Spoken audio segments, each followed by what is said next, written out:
Avianca Flight 52 is in trouble. The crew is exhausted. They're over New York City and almost out of fuel.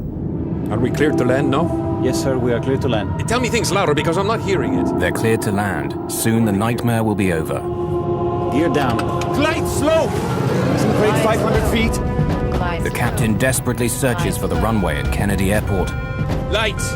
but he can't find it. The runway, where is it? I don't see it. I don't see it. Now they're battling violent wind shear. This is the wind shear. They're going to crash. With the landing gear up, landing gear up! The plane has hardly a drop of fuel left. They cannot land. Flight 52 is about to crash somewhere over New York. How could that happen? Even the world's finest air crash detectives will never agree about who is to blame. Relevance of testimony. Southwest of Kennedy Airport, with a track brought up.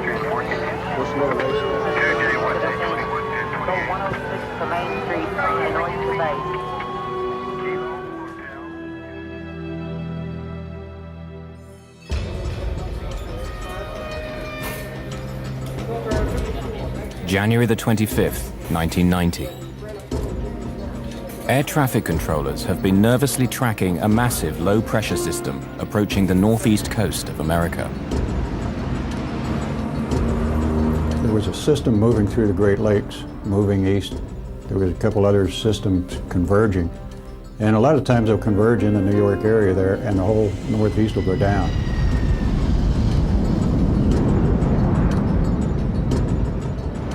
The weather is already near the safe minimum to land a plane. Flights will have to be cancelled or delayed. The terminals will be choked with thousands of angry passengers.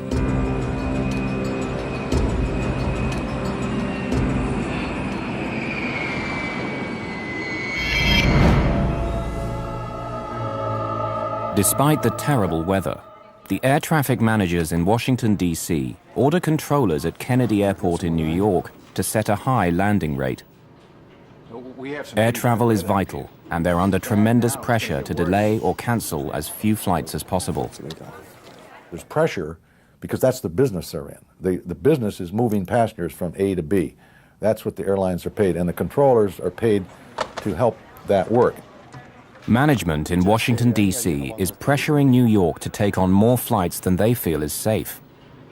Despite the weather, they want them to land 33 aircraft per hour. We don't like it. We're going to have the worst possible conditions for landing aircraft at Kennedy Airport. We can't use runway 13. We have to use runway 22 because of the conflicts with other airports. And because of the winds, we don't like the rate of 33 an hour. 33 is it, and you'll take it. Scores of overseas flights with thousands of passengers are already on their way. They have to land somehow. What are we going to do with foreign traffic? We'll just give them airborne holes. Well, we know we're going to have wind shear and missed approaches, and this is going to be a very bad day. I've got very bad vibes about this day. No. 33. You'll shake it. And that set the scenario at about 7 or 8 in the morning before we left Medellin. At 7 or 8 in the morning, the scenario was set for this accident to happen. But within the next few hours, fog and low clouds have closed the main runway at JFK. Now, whatever their bosses say, the controllers won't be able to land 33 aircraft an hour.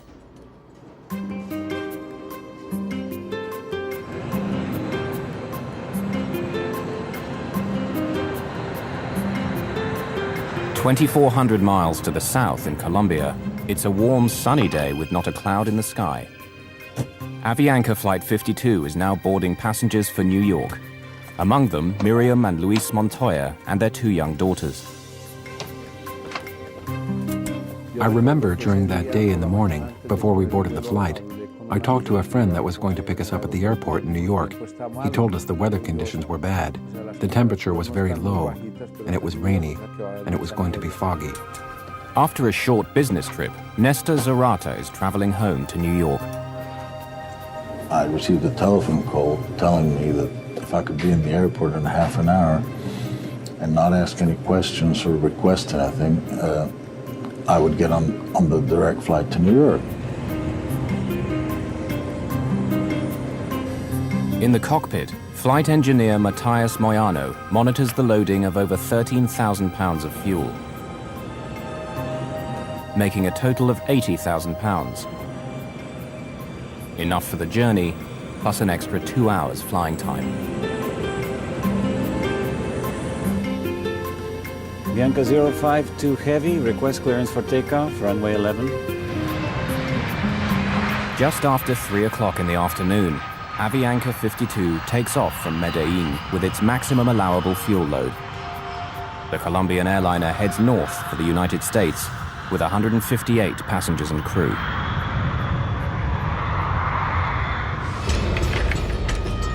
By early evening, deteriorating weather has made flight operations at JFK appalling. Continue to the left, heading 230 vectors and holding for Cameron again. With no way of turning back the overseas flights, aircraft are forced to circle round endlessly, waiting to land. Turn left. There is a wind shear alert on final at 1,500 feet.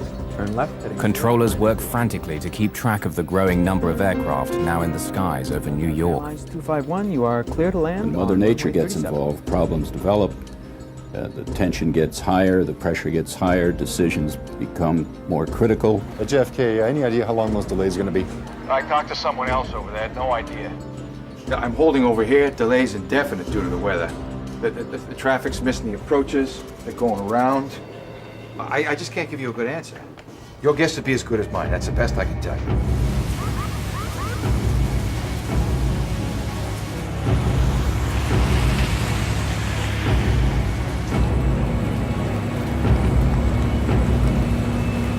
JFK Airport in New York now only has one runway for landing, and aircraft are queuing up to use it.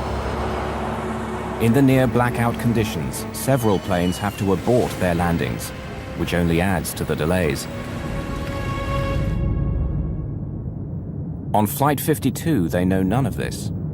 The crew neither receives nor requests the weather for New York or for their alternate airport, Boston. In this case, Avianca 52 had the capability of calling several different stations or could have called their own dispatch operation in Miami and got an update on the weather. We don't really have any evidence that they checked with anyone to get the updated weather for JFK and their alternate Boston. It's inconceivable to me that someone with a responsibility of other people's lives would fly into a deteriorating condition without checking about, hey, do we have a way out of this place? Avianca 52 enters the airspace near Norfolk, Virginia. After 4 hours in the air, New York City is now less than 40 minutes away.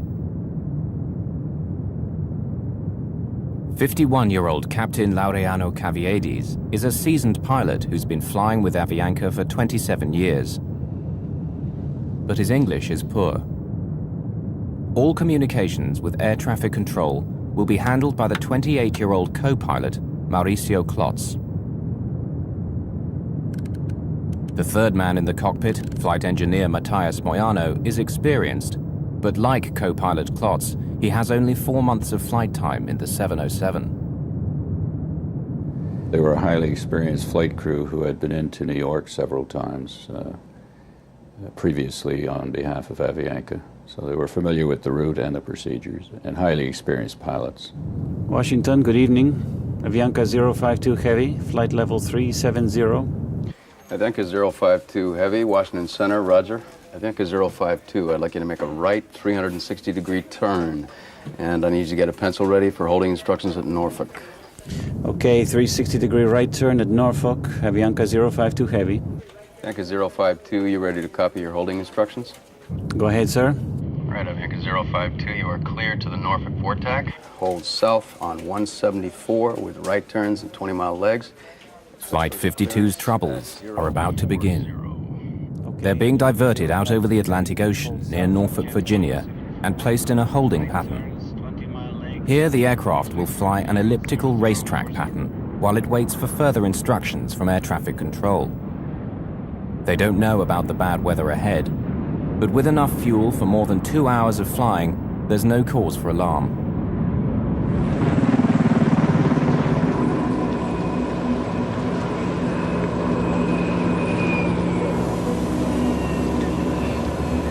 This area in the northeast corridor of the United States is one of the most congested airspaces in the world. Incoming traffic from overseas is routinely directed through a pipeline of controllers before being cleared to land at one of three major airports in the New York area: JFK, LaGuardia, and Newark. Tonight, Avianca 52 will come under the direction of more than 6 controllers, each of whom is trying to get the aircraft now circling over New York safely down on the ground. Just got off the line. It's indefinite holding at this time. 080.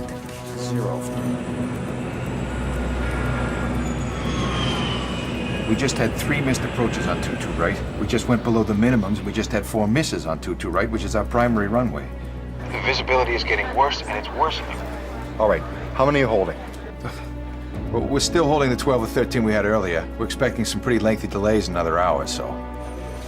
While air traffic controllers try to cope with the increasing backlog of flights, Avianca Flight 52 circles for 19 minutes over the Virginia coast, waiting for permission to continue its journey to New York. Avianca 052, expedite descent through level 33. Just leave flight level 330 within 3 minutes, please. Okay, we'll leave 330 within 3 minutes. Avianca 052 Heavy. The Avianca jet is on its way to New York at last, but they have no idea of the trouble that awaits them.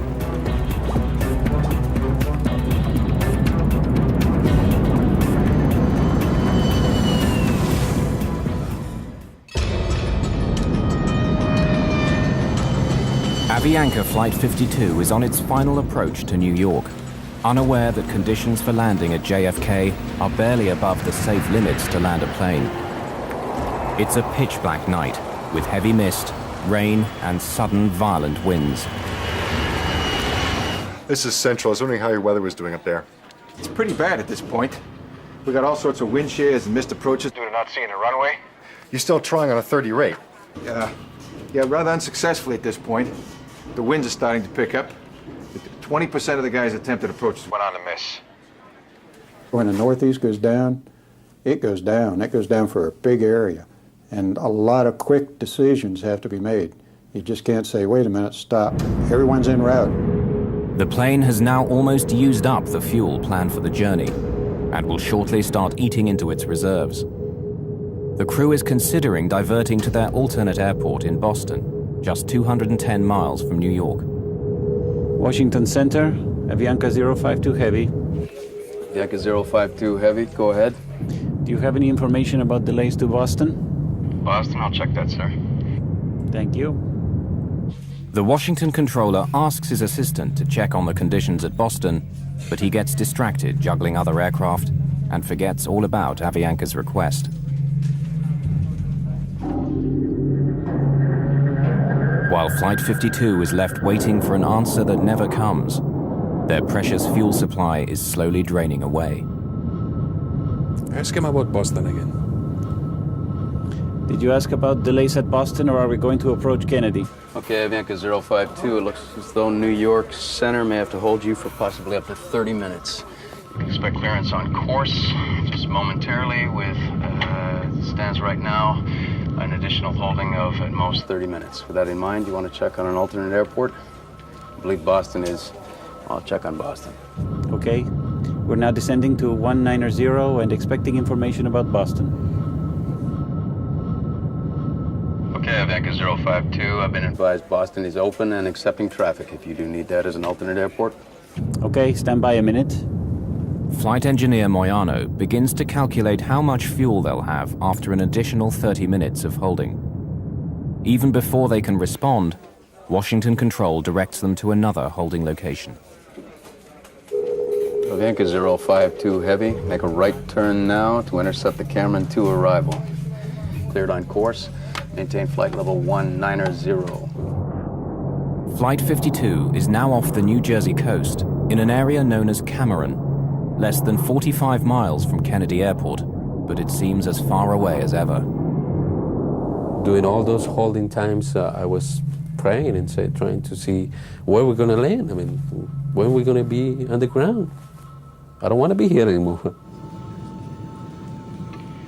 Ladies and gentlemen, is your captain. I apologize for the delay, but it appears we're going to be holding as we wait our turn to land in New York. Please remain seated with your seatbelts fastened, and we should have you on the ground shortly. Thank you. There was a point where the captain announced that there was traffic in the New York City area and that we would be on hold for a while and that he would get back to us. It will be the last communication the crew has with the passengers. Flight 52's situation now goes from bad to worse. Avianca 052, descend and maintain 14,000. It's handed over to the New York controllers, who even on a good day can be intimidating. And today is not a good day. There are up to 39 aircraft trying to land and dozens more on the ground waiting to take off. Avianca 052, expect further clearance at 0139. Avianca 052 Heavy, roger. Tired and frustrated, the crew of Avianca 52 continues to circle the crowded airspace over New York while they wait for clearance to land. After more than 5 hours in the air, Luis Montoya is anxious to get his wife and 2 young daughters on the ground and back to their home in Queens.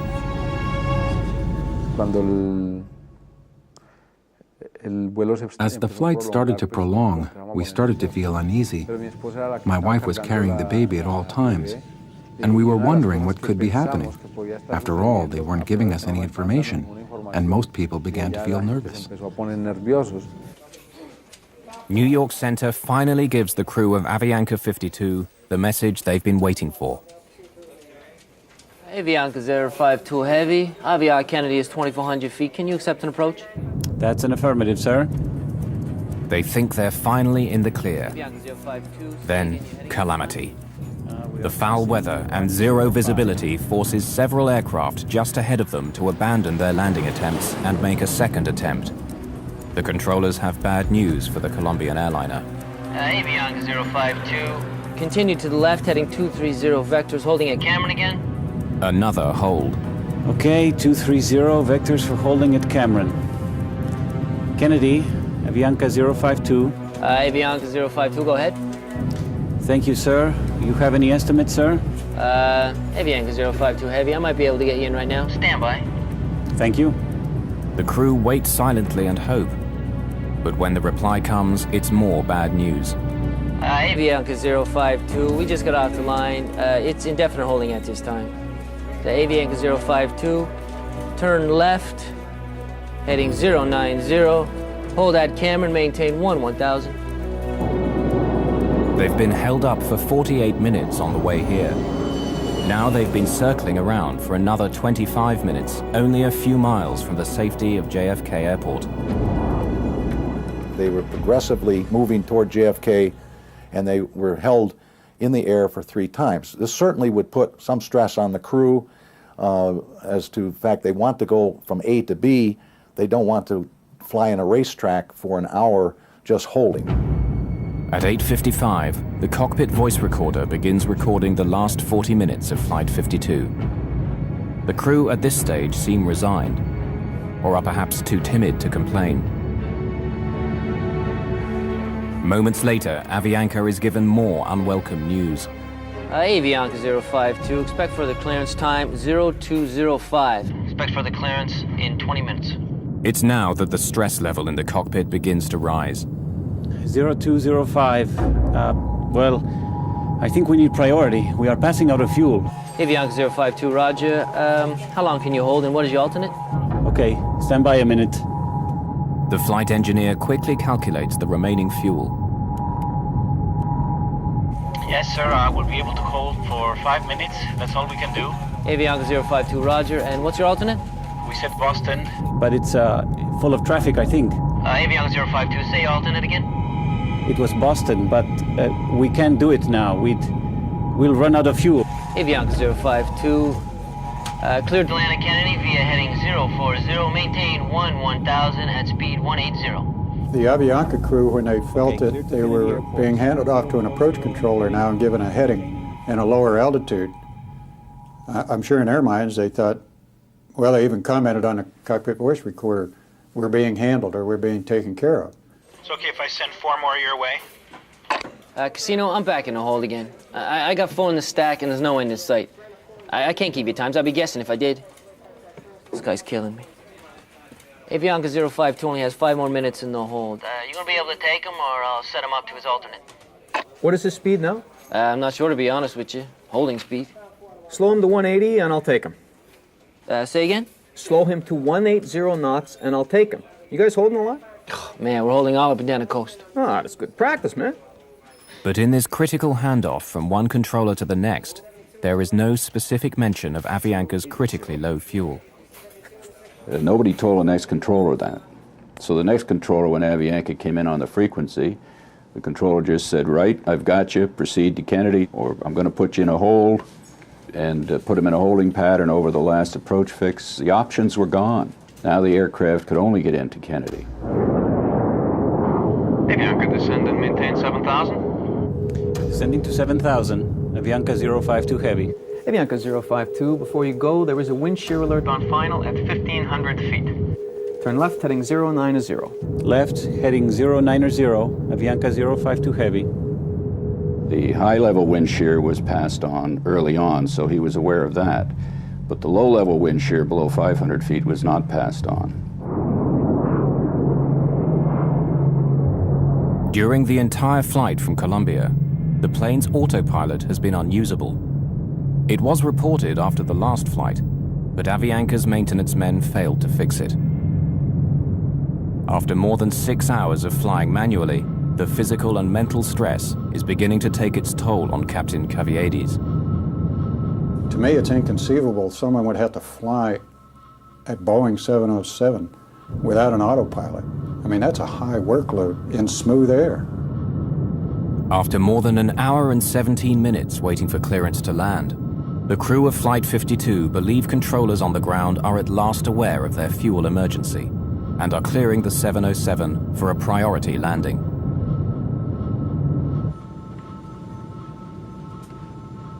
In the cabin, the flight attendants and passengers have no idea that their plane is dangerously low on fuel.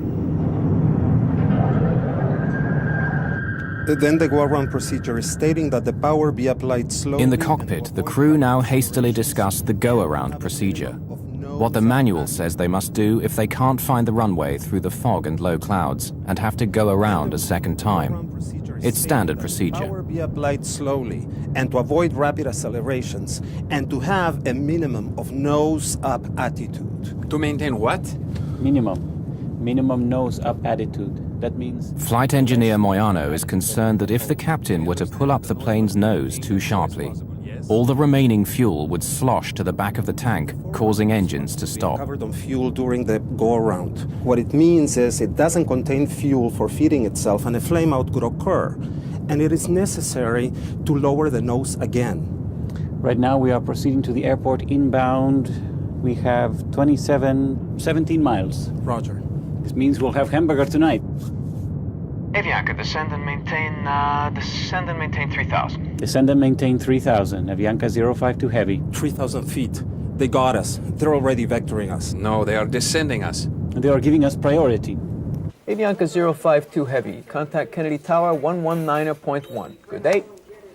Only minutes before landing, Flight 52 is handed off to a JFK tower controller whose shift is about to end. Avianca 052 Heavy, Kennedy Tower 22 left. You are number 3 following 727 traffic on a 9-mile final. Avianca 052 Heavy, roger. Can I lower the landing gear yet? No, I think it's too early. If we lower the landing gear, we have to maintain a very high nose attitude. So desperately low is their fuel that the first officer wants to delay putting down the landing gear, which will increase the aircraft's drag, requiring more power and using more of what little fuel they have remaining. I was so happy. For me, it was like a joy. I mean, we're going to land soon and this is going to be end.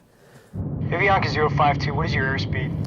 Avianca 052, 140 knots. Avianca 052, can you increase your airspeed 10 knots? 10? Okay, 10 knots, increasing. Increase. 10 knots more. Tell me things louder because I'm not hearing it. Lower the gear. Gear down. Avianca 052, 22 left, wind 190 at 20, cleared to land. Clear to land, Avianca 052 Heavy. Wind check, please. 190 at 20. With the weather deteriorating and flying on fumes, the crew of Flight 52 will have only one chance of getting their 149 passengers safely on the ground. Avianca 052, say airspeed. 145 knots. Are we cleared to land, no? Yes, sir, we are clear to land. Stand by. Flaps 50. Landing checklist complete. It was extremely important that Avianca 52 landed on their first approach JFK. The voice recorder revealed that the captain was certainly quite concerned about the fuel state, and he was talking aggressively with the first officer, putting out flaps, getting the airplane configured. The flight engineer had to know they were out of fuel. And when they came in for their first approach, it was time for the flight engineer to say, this is the only approach we're going to be able to make. And he didn't. Give me 50. Flaps 50 now. All set for landing. Standing by for lights. Slightly below glide slope. 1,000 feet above field. Instruments cross-checked, slightly below. Stand by for lights. Stand by. The wind is slightly from the left, 190 with 20. Below glide slope. With about 10 minutes of fuel remaining and just 2 miles from the runway, Flight 52 finds itself flying into violent wind shear, forcing them to slow the plane down. They were getting like 60 knots of wind on the nose. And then as they descended on down through about 500 feet to the ground, they were down to 20 knots. So that's 40 knot change and 1,000 feet of elevation. That's a lot. This is the wind shear. Now the wind changes direction. It's pressing them down towards the ground. Glide slope. Glide slope. Sink rate Glide 500 slope. feet. Glide slope. The captain desperately searches for the runway, but it's shrouded in low clouds and fog. Terrain. Lights! The runway, where is it? I don't see it. I don't see it. The plane's warning system is telling them that they're about to crash. Pull up.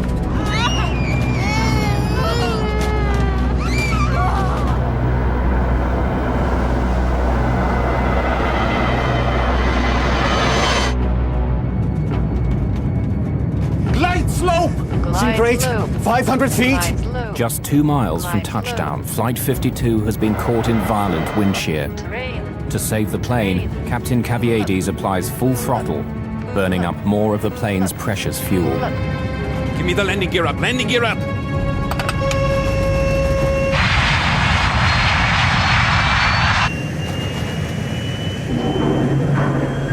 The airplane was about 200 feet above the ground, about 2 miles from the runway, which was well below the glide slope and very dangerous. So the airplane almost crashed on its first approach. When you get a missed approach, now it changes the whole ball game.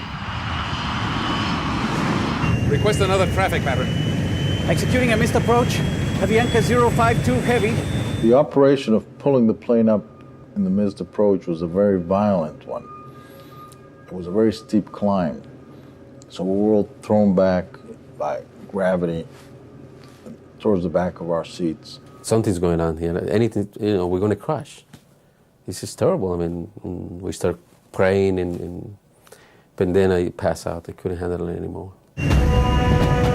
As Captain Caviedes pulls back hard on the yoke to climb to safety, the 707's remaining fuel is forced to the back of the tank and away from the fuel pumps. You cannot accelerate the aircraft forward rapidly, and you shouldn't pitch it rapidly. Smooth with the nose. Smooth with the nose. You have less than 7,000 pounds, you have to be very careful, or you can slosh that fuel to the back of the tank and unport the inlet to the engines. Flight 52's violent climb to safety has both frightened and infuriated the passengers.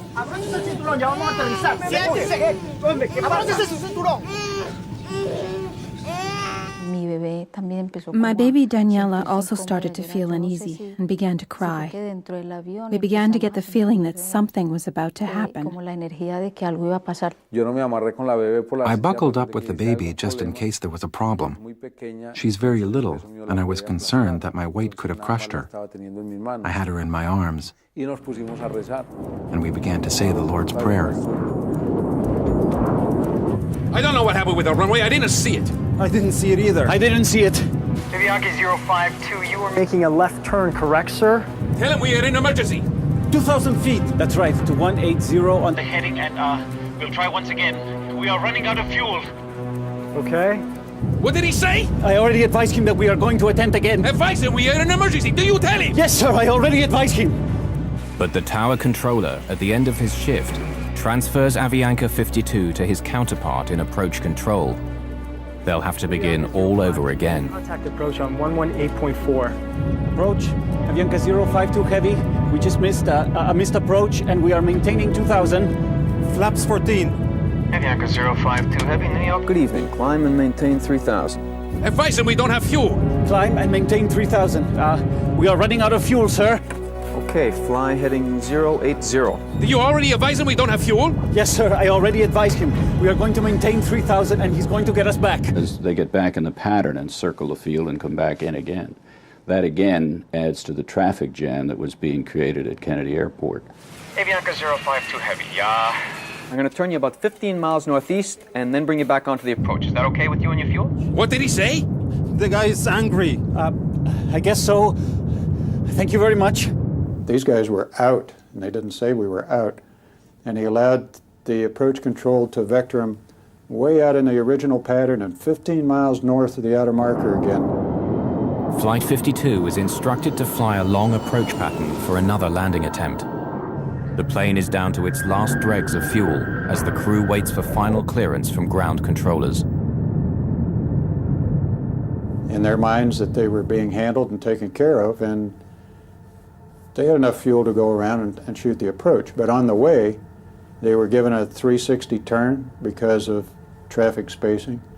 And then they were run way out towards Long Island and vectored all around, which was equivalent to holding for another 15, 20 minutes. Did you get clearance yet? Can you give us a final yet? Avianca 052 heavy. Avianca 052. Affirmative, sir. Turn left, heading 040. Climb and maintain 3,000. Negative, sir. We are running out of fuel. Okay, turn left, heading 310, sir. Set flaps 14. Okay, and you're number 2 for the Approach. I just have to give you enough room so you can make it without having to come out again. Okay. We're number 2 and flying 360 now. Avianca 052 heavy, turn left, heading 330. The lights in the aircraft start to flicker, a sign that the engines are being starved of fuel.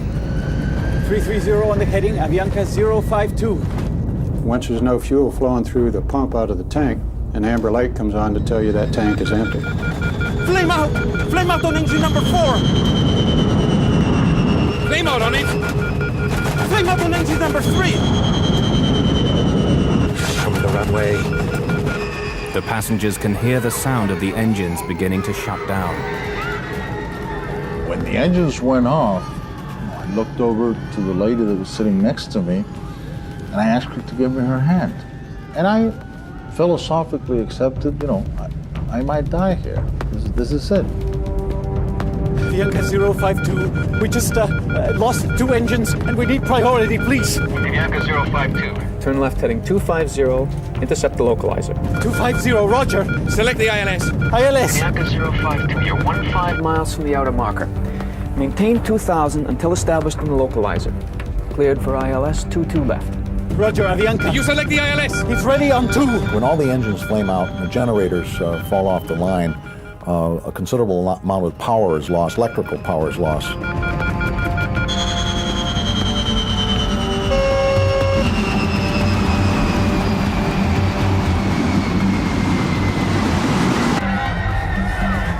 In the cabin, the screams, the crying, and then this terrible sound of the wind against the fuselage as the plane drops from the sky.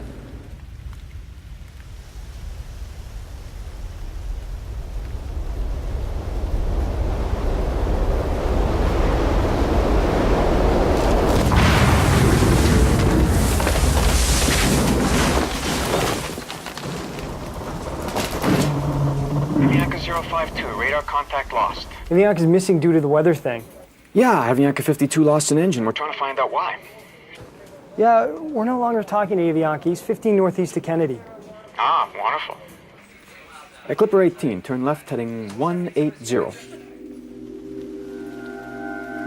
6.5 hours after leaving Colombia, Avianca Flight 52 is missing somewhere over New York.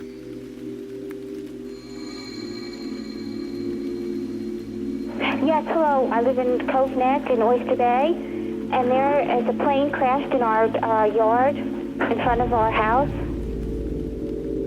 When I woke up, the first thing that I did, I put my hand over here in my back, and I was bleeding. I said, "Oh my God, we crashed." Both my legs were broken, and I had, blood all over the place. El asiento en el que estaba sentada la hija mía, sí recuerdo que estaba. The seat where my daughter was sitting was totally destroyed by pieces of steel that happened to have come from the wing. Pedazos de hierro que entraron del ala y lo. I found my baby Daniela amongst the pieces of a torn-up, twisted chair. And I picked her up like this, and she was drenched in blood. Bañada en sangre. Avianca Flight 52 has crashed on Long Island, New York, less than 17 miles from JFK Airport. From deep in the woods, medical technician Bob O'Brien can hear the survivors before he can see the shattered 707. What I first heard was there were just some people who were crying in pain, but it was apparent immediately what had happened when the plane hit the mountain and just stopped dead. It just fell out of the sky. That's how witnesses describe the crash of Avianca Flight 52. A strangely silent crash. There was not a big fire here. That will make it easier for investigators to examine if there were any gas or engine problems. There have been reports of lightning in the area just before the plane went down. The spokesman for the controllers union says that Kennedy is critically understaffed, a problem that is compounded by bad weather. Rescuers have not yet given up on finding more victims. Lo primero que me acuerdo es que yo miro y First thing I remember is that I looked up and I saw a priest. He was praying for me and I was lying down on the ground. Right above us, I saw 3 or 4 helicopters flying over us. 3 o 4 helicópteros volando encima mío.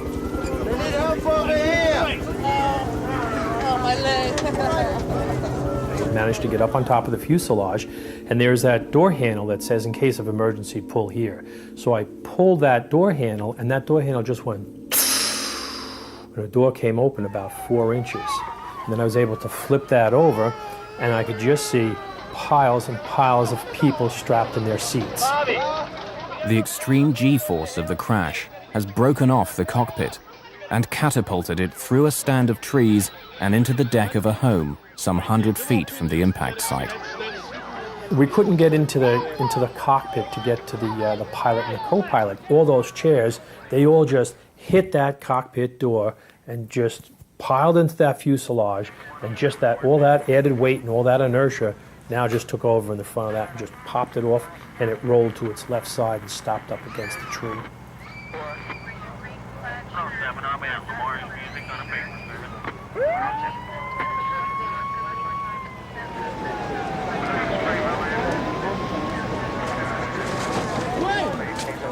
Come on, somebody get the back here.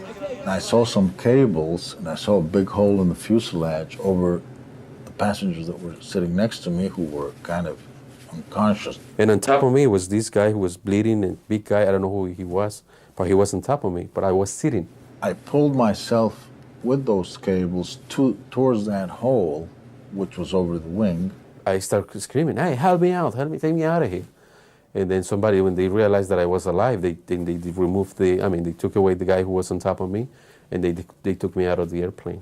At that moment, a fireman was climbing on the wing, and he saw me, and he said, "There's a guy here," and he pulled me out.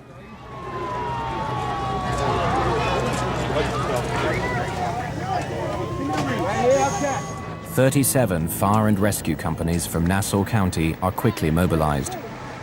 The rescue is the largest pre-9/11 operation of its kind in the New York area. That little girl was sitting up on the fuselage and she was crying, mi madre, mi madre. And that imprint of horror just was, you know, you just in your mind's eye focus right back in on, I saw mi madre, I saw her mother. And I know what that little girl was seeing. It was horrible enough for me, and I'm a professional rescuer. I realized that my baby was dying, so I began to scream. Please help me. I had the baby here, please.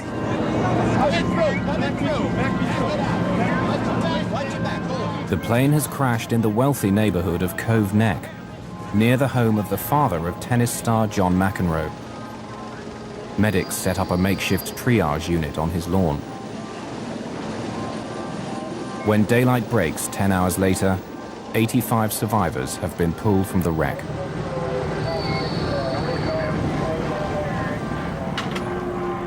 The lead flight attendant is the only member of crew to survive the crash. Of the 11 babies on board Flight 52, all but one are found alive. Among the dead are several passengers with drugs hidden inside their bodies. Known as drug mules, they're poor people paid by the Colombian drugs cartels to smuggle cocaine into the United States. It became an issue later on. They posted police officers at the morgue because they were afraid that the drug cartel would come in and try to steal the bodies because they were worth $1 million apiece, and they were waiting for this shipment, and there were a lot of them.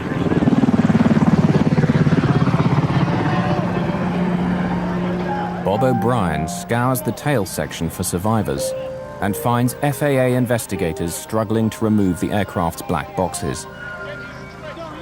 I grabbed the handle and just pulled the whole box out and took that out and brought that out the door and gave it to them.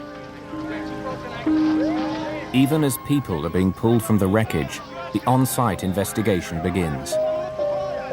In charge on the ground is Barry Trotter of the National Transportation Safety Board. A former airline pilot, Trotter became an investigator after losing his right arm in a motorcycle accident. The condition of the aircraft was really astonishing to see that that much of the structure was left in the condition that it was in. It hit right on about a 28-degree embankment, and with the wings and all the other trees, it only slid 28 feet, so it hit and stopped instantly. Unaware of the details of Avianca's troubled flight, investigators quickly find a valuable piece of evidence. You could look at the engines right away and you could tell the engines were not turning. So there was no power on the engines. That was the first big clue. Trotter and his team examine the fuel tanks and find just a few gallons of jet fuel still on board. It becomes clear why the 707's engines stopped turning, but the question of who's to blame is still to be answered. In the community of Cove Neck, New York, salvage workers begin the task of dismantling the shattered remains of Avianca Flight 52. But there's still one critical question.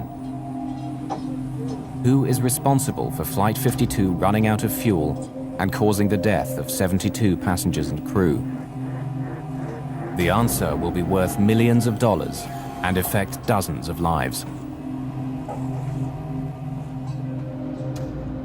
At the lab of the National Transportation Safety Board in Washington, D.C., investigators are eager to recover data locked inside the two black boxes. The most telling of these is often the flight data recorder, which records critical information, such as the plane's altitude, airspeed, and heading.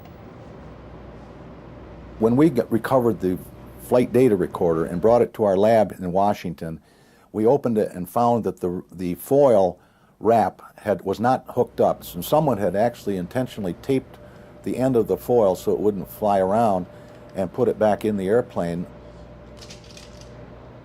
Without the crucial flight data recorder, investigators rely heavily on Flight 52's cockpit voice recorder, which is found with more than 40 minutes of voice recordings of the crew and communications between the first officer and air traffic controllers. Yes, sir. We are clear to land. Stand by. All set for landing. Below glide slope. And it was apparent from the voice recorder transcript and tape that the captain was not understanding the first officer's radio communications that were being made in English.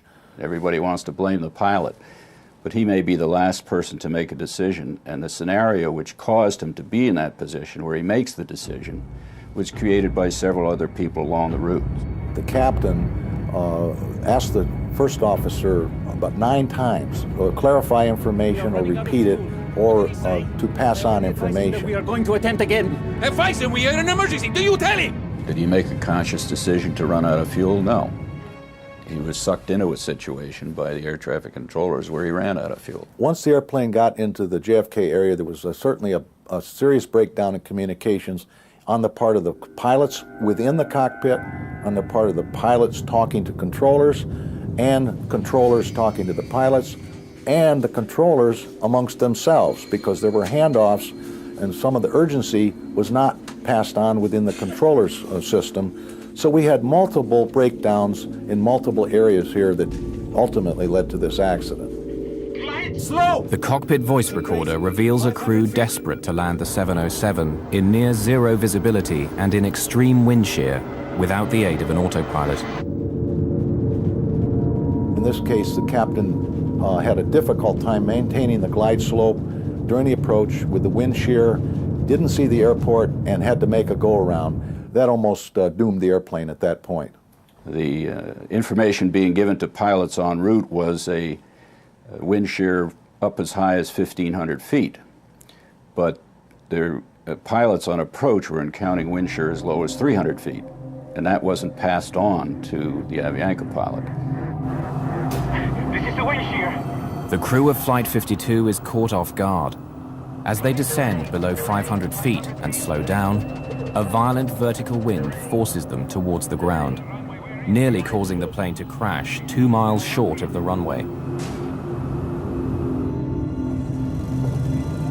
Ironically, Avianca 52's lack of fuel resulted in no fire or explosion, saving the survivors from almost certain death. If the flight would have found some level ground, it was conceivable he would have slapped the fuselage down and slid to a stop. With no fuel, there would have been no fire, and I think it's very possible that most of the people would have survived it in that case. As the hearings into the crash begin, lawyer George Tompkins is confronted by controllers who maintain that the Avianca crew failed to use the word emergency, instead using the word priority to communicate their situation. The government took the position that the pilot never declared an emergency, so no one knew that he had a problem. But saying you're getting low on fuel and saying you cannot make your alternate, the word emergency is not necessary to say. Negative, sir. We are running out of fuel. We just lost 2 engines and we need priority, please. And they thought they were telling them when they said we need priority. Para nosotros en español la palabra prioridad significa. In Spanish, for us the word priority means first. Corre a mí, te estoy necesitando. Attend to me, run to me. I need you right now. No sé si es que I don't know if priority in other languages means that you can wait. Que puedes esperar. To me, priority means a priority. If you ask a child, what is a priority to you, what are you going to say? He doesn't need to say an emergency. Avianca 052 only has 5 more minutes in the hold. You gonna be able to take him, or I'll set him up to his alternate? What is his speed now? I'm not sure, to be quite honest with you. Holding speed. The NTSB concludes that air traffic's handling of Avianca 52 was proper, considering the information they were getting from the flight crew. Many of the passengers are shocked and outraged by what they feel is a gross injustice, that air traffic control is found blameless. Avianca sues the Federal Aviation Administration, which employs the air traffic controllers, saying they should have done more when Flight 52 told them they were running out of fuel. The FAA settles and ends up paying around 40% of the estimated $200 million compensation due to the victims. If you listen and read the tapes, the transcripts of the tapes of each air route traffic control center along the route, and the final to New York TRACON, New York Tower, Kennedy Tower, you'll find 20 places where this accident could have been avoided if somebody had done something differently. Among the 85 survivors who escaped the shattered remains of Flight 52 are the Montoya's two daughters. Daniela, the baby covered in blood, is now a healthy teenager preparing for college. The day just before the flight, we took a long trip to visit the Virgin Mary. This is a very important sanctuary in Medellin. Perhaps it was a miracle of God and the Virgin that the four of us survived. It was a miracle, and we feel blessed by that. For many of the survivors, recovering from their injuries has been easier than coming to terms with the reason why Flight 52 ran out of fuel. I had to learn to walk from scratch. It's difficult enough to deal with the injuries.